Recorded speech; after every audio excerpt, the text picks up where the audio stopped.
जैसे ही नंदिता ने द्वार के भीतर कदम रखा, वह घने अंधकार में डूब गई। उसे लगा कि वह एक अनंत शून्य में गिर रही है। चारों ओर सन्नाटा था, लेकिन बीच बीच में हल्की फुसफुसाहटें सुनाई देती थी। ये आवाजें ऐसी थीं मानो कोई उससे सवाल कर रहा हो। क्या तुम सच में इस जिम्मेदारी के लायक हो? क्या तुमने इस शक्ति को समझ लिया है? नंदिता ने खुद को संयमित रखा और अपनी सोच को साफ किया। मैं यहां केवल अपने लिए नहीं, बल्कि उस शक्ति को सही जगह पर पहुंचाने के लिए हूं। अचानक अंधकार में सुनहरी रोशनी फैलने लगी। नंदिता ने देखा कि वह एक अजीब सी जगह पर थी।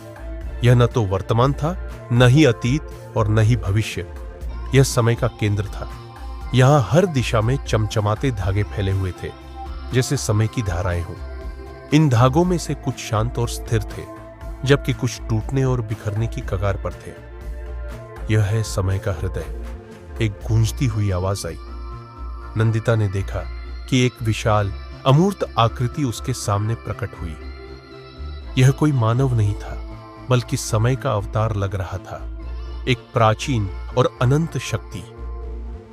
तुम्हारे पास वह क्रिस्टल है जिसने समय को अस्थिर कर दिया था, आकृति ने कहा। यदि इसे ठीक से नहीं रखा गया तो समय की धारा हमेशा के लिए टूट सकती है। नंदिता ने क्रिस्टल को अपने हाथों में कसकर पकड़ा। मैं इसे सही स्थान पर स्थापित करने के लिए यहां हूं। कृपया मुझे मार्गदर्शन दें। आकृति ने अपनी विशाल उंगली से एक चमचमाती धारा की ओर इशारा किया। यह धारा समय का मूल स्रोत है। क्रिस्टल को इसमें स्थापित करना होगा, लेकिन सावधान रहो, यह प्रक्रिया सरल नहीं है। समय के दुश्मन, जिन्हें अनंत छाया कहा जाता है, तुम्हें रोकने की कोशिश करेंगे। नंदिता ने सिर हिलाया और धीरे धीरे धारा की ओर बढ़ने लगी। जैसे ही उसने क्रिस्टल को धारा के करीब लाया, पूरी जगह थरथराने लगी। हवा में अजीब सी फुसफुसाहटें और गूंजें सुनाई देने लगी। तभी अंधेरे से धुंधली आकृतियां प्रकट हुई।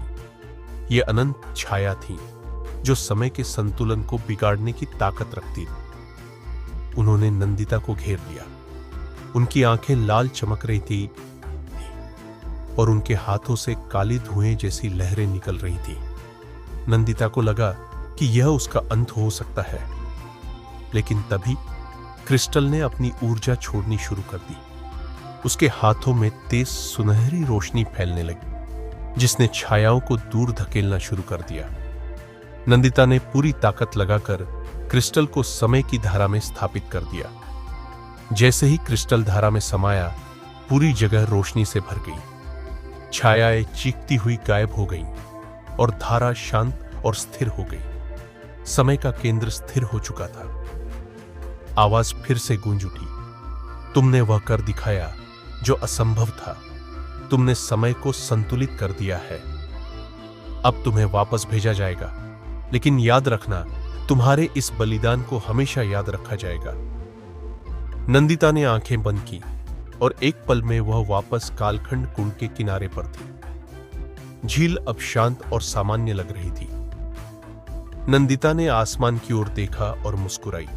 वह जानती थी कि उसने अपना कर्तव्य पूरा किया है। गांव में लौटकर उसने अपनी कहानी किसी को नहीं बताई, लेकिन गांव वाले जानते थे कि कुछ बड़ा हुआ है, क्योंकि कालखंड कुंड की रहस्यमयी ऊर्जा हमेशा के लिए समाप्त हो चुकी थी।